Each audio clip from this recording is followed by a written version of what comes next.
I'm Nina Soden, your North Alabama Realtor, Associate Broker, and Team Leader of the Soden team at Legend Realty. And I'm Kat Frisby, your favorite mortgage loan officer, the tattooed lender with Victorian Finance. Today's episode is for everyone who feels stuck because they need to sell their home and buy a new one at the exact same time. Oh yes, the double move dance. It can feel overwhelming, but it doesn't have to be. Exactly. When it's done right, it's actually one of the most empowering things homeowners can do. So let's start with the question people always ask. Do I buy first or do I sell first? And unfortunately, there's no universal answer. Nope. It really comes down to your finances, your risk tolerance, and the housing inventory in your area. So let's walk through the pros and cons of selling first. So selling first gives you clarity. You know exactly how much money you'll walk away with, your profits, your equity, your net proceeds. And from a lender's perspective, the clean slate makes qualifying for the next mortgage very straightforward. Yes, and you're not rushing into a purchase because you have to move somewhere. But the downside?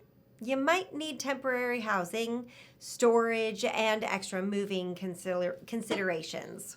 Now let's talk about buying first. Okay, buying first can be great if you're able to financially carry both mortgages temporarily. Exactly, and some people can. If your debt-to-income ratio supports both payments and you're comfortable with the risk, it gives you flexibility. But you need a strong plan to get your first home sold quickly, and not everyone qualifies to carry both loans at once. And then we have the famous third option. The simultaneous close. It can work, but only with really tight coordination. Yes, your buyer's lender has to align with your seller's timeline. Your closing has to be early in the day. Any hiccup on the buyer's end can push everything back. But when it works, it is chef's kiss. Perfection. Let's talk strategies to make these transitions easier. Oh, one of my favorites is a post-closing occupancy agreement, also called a leaseback. This lets you close on the sale of your home, but stay in for a few days or even a few weeks.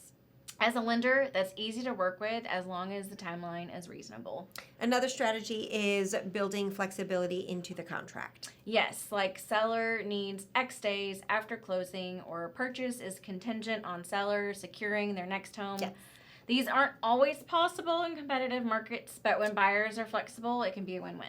And of course, the most important strategy is planning early. Yes, absolutely. I love when someone calls me months before they're ready. That's when we can figure out whether they can buy first, Yep. what their payment would look like with and without selling, how much cash they'll need, where the possible bottlenecks will be. And while you're doing that, I'm helping them understand their home's market value, timeline, and what to expect if their home takes 2 days or 45 days to sell. I wish every homeowner knew this. The stress almost always comes from poor planning. Yes, yes, yes, yes. When you have a roadmap, this process becomes straightforward. Any last advice for someone listening who wants to buy and sell at the same time? Two things. Start early and don't make decisions in a panic. When you're rushed, you lose negotiating power. That's right. And on the lending side, don't move money around, don't apply for new credit, and don't make assumptions. Talk to your lender first. If you're worried about the logistics, we promise people do this every single day and we help them through it. You're not doing it alone. Thanks so much for joining us today. If you found this episode helpful, be sure to like and subscribe so more buyers and sellers can find the show.